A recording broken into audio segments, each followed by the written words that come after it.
Hi dear friends, അപ്പോൾ എല്ലാവർക്കും നമ്മുടെ പുതിയൊരു വീഡിയോയിലോട്ട് സ്വാഗതം. അപ്പോൾ ഇന്ന് നമ്മൾ ഉണ്ടാക്കുന്നത് രാജ്മ മസാലൻ്റെ റെസിപ്പിയാണ്. അതിന് വേണ്ടിയിട്ട് നമുക്ക് 1 കപ്പ് രാജ്മ എടുക്കാം. എന്നിട്ട് നമുക്കത് നന്നായിട്ട് കഴുകിയിട്ട് ഒരു 6 മണിക്കൂർ ഒന്ന് സോക്ക് ചെയ്യാൻ വേണ്ടിയിട്ട് വെക്കാം.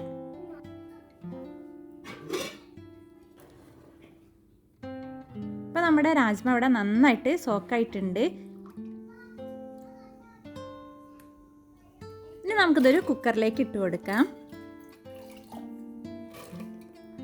അപ്പോൾ ഇതിൻ്റെ കൂടെ നമുക്ക് 1 ബേ ലീഫ്, 1 കഷ്ണം പട്ട, 2 ഏലക്ക, 2 ഗ്രാമ്പു, പിന്നെ അതിലേക്ക് നമുക്ക് പാകത്തിനുള്ള ഉപ്പ് കൂടെ ഇട്ട് കൊടുക്കാം.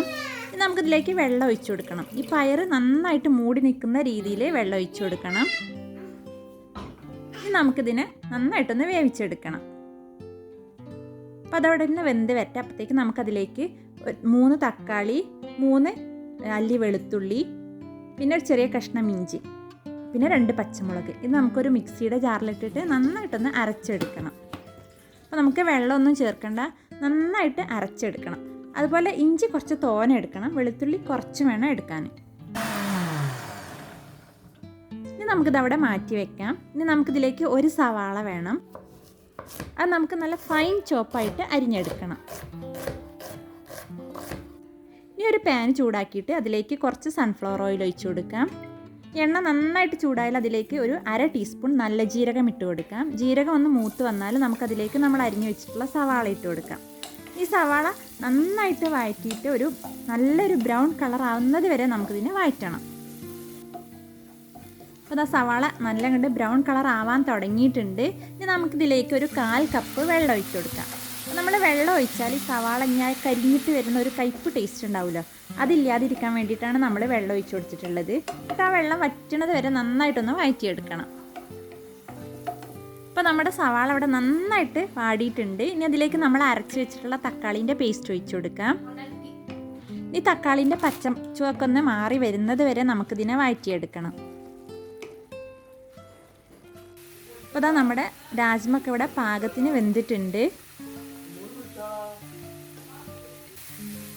ഒരു കുക്കറിൽ ഒരു 3 വിസിലൊക്കെ അടുപ്പിക്കണം കേട്ടോ, മീഡിയം ഫ്ലെയിമിൽ. അപ്പോൾ നമ്മുടെ തക്കാളീൻ്റെ പച്ചച്ചുവൊക്കെ മാറി വെള്ളമൊക്കെ വറ്റി എണ്ണയൊക്കെ ഇങ്ങനെ തെളിഞ്ഞ് വന്നിട്ടുണ്ട്. ഇനി നമുക്കിതിലേക്ക് മസാലപ്പൊടികളൊക്കെ ചേർത്ത് കൊടുക്കാം. ഒരു 1/2 ടീസ്പൂൺ മഞ്ഞൾപ്പൊടിയും, 1 ടീസ്പൂൺ കാശ്മീരി മുളക് പൊടിയും, 1 ടീസ്പൂൺ മല്ലിപ്പൊടിയും ചേർത്ത് കൊടുക്കുന്നുണ്ട്. ഇനി അതിലേക്ക് പാകത്തിനുള്ള ഉപ്പ് കൂടെ ചേർത്ത് കൊടുക്കാം. ഉപ്പ് ചേർക്കുമ്പോൾ നോക്കണം, നമ്മൾ രാജ്മയിൽ ഉപ്പിട്ടിട്ടാണ് വേവിച്ചിട്ടുള്ളത്. പിന്നെ ഇതിനെ ചെറിയ തീയിൽ നന്നായിട്ട് വഴറ്റണം. നന്നായിട്ട് വഴറ്റിയിട്ട് ഇതിങ്ങനെ ചട്ടിയിൽ നിന്ന് വേറിട്ട് വരുന്നത് വരെ വഴറ്റണം. ഇത് നമ്മളിങ്ങനെ വഴറ്റിയെടുക്കുമ്പോഴാണ് നമ്മളെ കറിക്ക് നല്ല ടേസ്റ്റ് ഉണ്ടാവുക. അങ്ങനെ നന്നായിട്ട് വഴറ്റി കഴിഞ്ഞാൽ നമുക്കിത് നമ്മുടെ രാജ്മയിലേക്ക് ഒഴിച്ചു കൊടുക്കാം. എന്നിട്ട് നന്നായിട്ടൊന്ന് മിക്സ് ചെയ്തെടുക്കാം.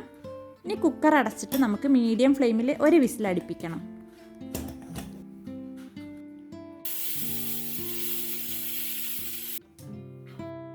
അപ്പോൾ ആ കുക്കറിൻ്റെ പ്രഷറൊക്കെ പോയിട്ടുണ്ട്. നമുക്ക് കുക്കറൊക്കെ ഒന്ന് തുറന്ന് നോക്കാം.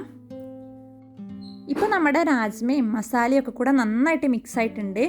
ഇനി നമുക്കിതിലേക്ക് ഒരു 1/4 ടീസ്പൂൺ ഗരം മസാലയും 1/4 ടീസ്പൂൺ നല്ല ജീരകം പൊടിച്ചതും 1/4 ടീസ്പൂൺ കുരുമുളക് പൊടിച്ചതും ഇട്ട് കൊടുക്കാം.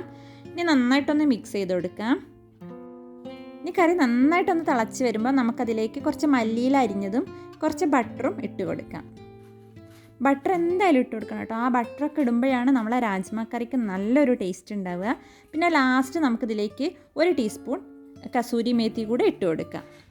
എന്നിട്ട് നന്നായിട്ടൊന്ന് മിക്സ് ചെയ്തിട്ട് നമുക്ക് തീ ഓഫ് ചെയ്ത് കൊടുക്കാം. അപ്പോൾ നമ്മൾ ടേസ്റ്റ് ആയിട്ടുള്ള രാജ്മ മസാല റെഡി ആയിട്ടുണ്ട്. ഇത് നമുക്ക് ചപ്പാത്തിൻ്റെയും നാണിൻ്റെയും ഒക്കെ കൂടെ കഴിക്കാൻ പറ്റിയിട്ടുള്ള നല്ലൊരു കറിയാണ്. അപ്പോൾ നിങ്ങളെല്ലാവരും റെസിപ്പി ട്രൈ ചെയ്തിട്ട് ഫീഡ്ബാക്കൊക്കെ സെൻഡ് ചെയ്ത് തരണം. നിങ്ങൾക്ക് വീഡിയോ ഇഷ്ടമായതാണെങ്കിൽ ഷെയർ ചെയ്യാനും ലൈക്ക് ചെയ്യാനും കമൻറ്റ് ചെയ്യാനും മറക്കരുത്. ഇൻഷാ അല്ലാഹ് നല്ലൊരു വീഡിയോയുമായി നമുക്ക് വീണ്ടും കാണാം.